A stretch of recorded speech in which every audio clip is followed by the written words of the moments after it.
On Halloween 1989, Eric Menendez confessed to his therapist, Dr. Jerry Oziel, that he and his brother had killed their parents.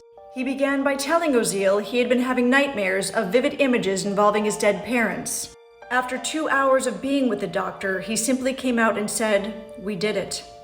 Eric had to confess to someone. Naturally, he picked his therapist. Nobody had witnessed the crime. Nobody had found the weapons. Nobody had challenged their alibi.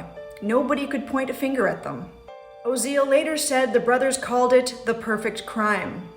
After Eric's confession, Oziel urged him to call Lyle and get him to come into the office. As Eric stated, he feared his brother might kill him if he knew he confessed. A few blocks away, Lyle was handing out Halloween candy with his girlfriend, Jamie Pizarczyk. When Lyle answered the phone, Oziel stated Eric said, "Told him everything." Lyle came into the office. According to Oziel, he was furious and at some point threatened the doctor's life. Oziel therefore made the decision to secretly tape record the sessions with the brothers. Dr. Oziel also asked his mistress, Judalyn Smith, to listen to the sessions behind a door. After Smith and Oziel broke up, Smith went to the police and told them about the brothers' involvement.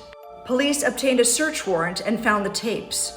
Lyle was arrested on March 8, 1990. Eric turned himself in 3 days later.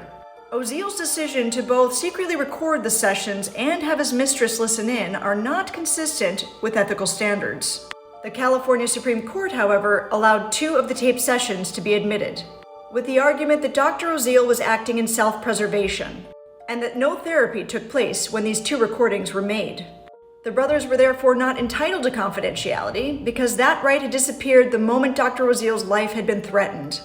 But were Lyle and Eric under the impression that these sessions were not technically therapy? Nonetheless, on the recordings that were admissible in court, Lyle and Eric described the murders. We hear Lyle referring to his mother's murder as a mercy killing, that basically they killed her to put her out of her misery.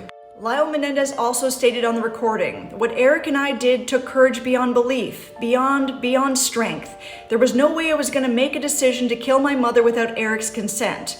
I didn't even want to influence him on that issue. I just let him sleep on it for a couple of days." There was never any mention of sex abuse on the tapes or to Dr. Oziel. And the question on many people's minds are, what happened to these brothers? Check out part 5 to hear the defense.